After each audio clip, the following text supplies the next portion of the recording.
celui qui supporte infatigablement les grandes épreuves intérieures et finalement est transformé en Dieu, comme tout ce qui demeure dans le feu est transformé en feu. Le père Pini écrit La plus parfaite des voix intérieures en 1638. Il y enseigne que la voie la plus parfaite, celle qui glorifie Dieu davantage, est celle du complet abandon à la providence, en toutes les circonstances par lesquelles elle nous conduit. Or, cette voie, on ne peut la suivre parfaitement que si l'on a déjà reçu ce don de contemplation, qui nous fait voir dans tous les événements, même les plus pénibles et imprévus, les desseins de Dieu.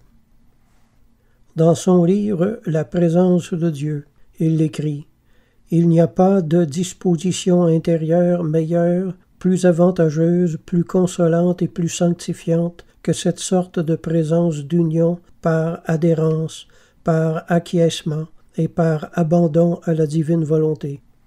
Laisser faire Dieu par une amoureuse adhérence, un abandon, un acquiescement tranquille. 3 fois heureux celui qui possède cette sorte de présence de ces âmes généreuses qui veulent être à Dieu, tout à Dieu, à n'importe quel prix. On est dans une paix continuelle, paix sans trouble dans la souffrance et sans empressement dans l'action. Nous entrons dans l'oubli complet et l'abnégation totale de nous-mêmes, de telle sorte qu'il n'y a plus rien en nous qui règne, si ce n'est Dieu seul et sa volonté seule. Ainsi nous pouvons commencer sur la terre ce que nous espérons continuer éternellement dans le ciel. Wow! Préoccupés par les dangers des grâces exceptionnelles, disent que l'orgueil et la vaine complaisance se glissent facilement dans les hauteurs de la contemplation. Ces restrictions, en effet, suffisent pour écarter les dangers volontaires qui sont les seuls véritables à craindre. Rien ne peut mieux nous apprendre l'humilité que la contemplation infuse, puisque elle nous manifeste l'infinie grandeur de Dieu, et par contraste, notre néant et notre misère, dans la nuit de l'esprit, purifie l'âme des restes d'amour-propre et d'orgueil qui empêchent l'union à Dieu. Faire des miracles, prophétiser, discerner l'esprit de Dieu ou le mauvais esprit dans les cœurs. Telles sont les grâces que le docteur angélique signale comme en dehors des voies communes. Elles ne marquent pas des étapes dans le chemin des justes et des parfaits, pas même les étapes suprêmes. Ce sont des grâces d'utilité publique, des signes miraculeux d'un grand dessein de Dieu. La contemplation rentre au contraire dans le développement normal de la vertu et de la perfection chrétienne. Saint Bonaventure, un des plus importants facteurs de la préparation mystique est l'amour et l'imitation de Jésus crucifié. L'état mystique lui-même, ou l'union passive, n'est pour ainsi dire qu'un ensevelissement dans le Christ. Saint Bonaventure ne semble pas connaître cet état intermédiaire que depuis le XVIIe siècle surtout, plusieurs auteurs d'une autorité considérable ont appelé la contemplation acquise. Pour lui, toute contemplation est infuse. La vie mystique, l'oraison infuse, succède donc aux exercices ascétiques, et cela immédiatement. Cet épanouissement est le terme ordinaire et normal. Par une conséquence nécessaire, la vie mystique est le chemin ordinaire de la perfection. L'oraison passive est requise à la complète éclosion de la vie surnaturelle. Le père Venant a écrit en 1921 « N'entre pas qui veut dans l'oraison de foi.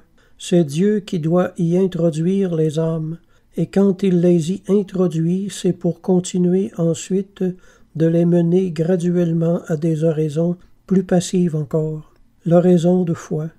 Je me hâte d'ajouter que la bonne volonté y dispose positivement.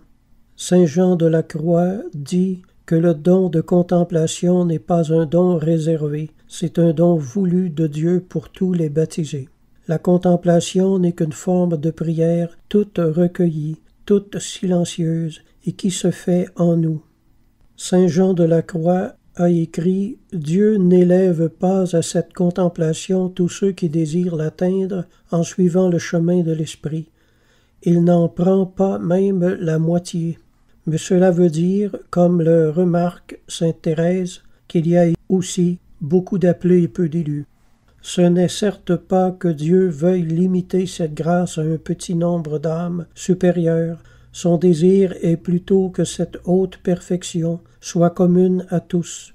Ce qu'il cherche trop souvent en vain, ce sont des vases capables de contenir une telle perfection. Il envoie de légères épreuves à une âme et elle se montre faible, elle fuit aussitôt la souffrance. Aussi Dieu ne continue pas à purifier de telles âmes. Ô âme qui rêvez de marcher tranquille et consolée, si vous saviez combien il vous importe d'être éprouvé pour atteindre cette sécurité et cette consolation. Le père Joseph a écrit « Dieu élève d'habitude à la contemplation infuse l'âme qui s'exerce avec ferveur à la contemplation acquise. C'est l'enseignement commun. La contemplation acquise est la disposition principale et plus prochaine pour mériter la grâce de la contemplation infuse, qu'il faut bien distinguer, dit-il, de ces accidents intrinsèques tels que les ravissements. La contemplation infuse est une grâce spéciale, mais tous y sont invités. Parmi les béatitudes évangéliques, il faut rapporter à la pureté du cœur la contemplation divine, qui est un acte de l'intelligence attentive au spectacle de l'éternité et suspendu par l'admiration. Cet acte est produit par le don de sagesse. Il consiste dans une connaissance de Dieu très pure et accompagné d'une ineffable douceur, en sorte que la contemplation est une image fidèle de la vraie et céleste béatitude. Thomas de Jésus dit que l'oraison infuse est nécessaire pour avoir l'héroïcité des vertus. Ici, il n'y a plus de concours perceptible de l'imagination. Il est si faible qu'on n'y prend pas garde. Après la mort de saint Jean de la Croix, il y eut des religieux qui s'écartèrent de sa doctrine, qui préconisèrent la méthode discursive et les opérations empressées de l'âme plus que ces actes spirituels très simples qui permettent de recevoir l'opération divine. Ses disciples sortaient de l'oraison avec la tête fatiguée et se montraient rarement des esprits bien éclairés. La vie mystique est le couronnement normal de la vie intérieure. Cette vie a une double fin. Elle consiste à offrir à Dieu un cœur saint, exempt de toute tâche actuelle de péché. L'autre fin de cette vie nous est communiquée par un pur don de Dieu. J'entends non seulement après la mort, mais déjà dans cette vie mortelle, goûter en quelque sorte dans son cœur et expérimenter dans son esprit la force de la divine présence et la douceur de la gloire d'en haut. Les personnes qui, par nature, ou pour être déjà assez avancées dans la perfection, ne se trouvent pas bien de la méthode discursive, peuvent employer la méthode appelée de contemplation acquise, recommandée par sainte Thérèse, le simple regard affectueux ou le recueillement intérieur, selon la facilité qu'elles y trouveront et le profit qu'elles en retireront. La contemplation infuse est l'opération mystique par excellence. Cette contemplation est la connaissance expérimentale des choses divines, produite surnaturellement par Dieu dans l'âme, et c'est l'état d'union avec Dieu le plus intime qu'on puisse avoir ici-bas. Par suite, c'est dans l'ordre des moyens, l'ultime idéal et comme la dernière étape de la vie chrétienne en ce monde, dans les âmes appelées à l'union mystique avec Dieu.